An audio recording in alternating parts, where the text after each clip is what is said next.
அந்த நேரம் ஒரு கோபம் வருது. ஆசிரியர் பணி போடல, கோபம் வருது. பணி நிரந்தரம் பண்ணல, கோபம் வருது. மருத்துவருக்கு உரிய ஊதியம் இல்லை, கோபம் வருது.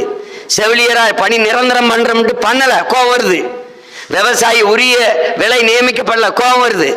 காவிரியில் தண்ணி பெற்று தரல, கோபம் வருது. எல்லா கோபமும் தேர்தல் நேரத்தில் எங்க போகுதுன்னு தெரியல. இதுதான் பிரச்சனை. இப்ப திருப்பி திருப்பி அவங்களுக்கு வாக்கு போகுது. அப்ப இதுல இருந்து இந்த இனம் எப்படிப்பட்ட இனம்னு பார்த்தீங்கன்னா, இவனுக்கு கடந்த கால காயம் கிடையாது, எதிர்கால கனவு கிடையாது, நிகழ்கால தேவை மட்டும்தான். இன்னைக்கு என்ன எல்லாம் சரி, இப்ப எவ்வளவு கொடுப்ப, எவ்வளவு கொடுப்ப, அதுதான். என்னை வந்து எப்படி கூப்பிடுவாங்க கூட்டணிக்கு? நீங்க வந்தா எப்படி இருக்கலாம், நீங்க இவ்வளவு கஷ்டப்படுறீங்களே, நீங்க உங்க குடும்பம்னா பாருங்க எப்படி இருக்கலாம், நான் நல்லா இருப்பேன், நாடு மக்களை நாசமா போயிடுவாங்க, பரவாயில்லையா? அதுதான் கதை. வாழ்ந்தவருக்கு வால் பிடிக்க கால் பிடிக்க ஆள் இருக்கே ஒழிய வீழ்ந்தவனை தூக்கி விட கை கொடுக்க எவனும் கிடையாது. இதுதான் யதார்த்த நிலை.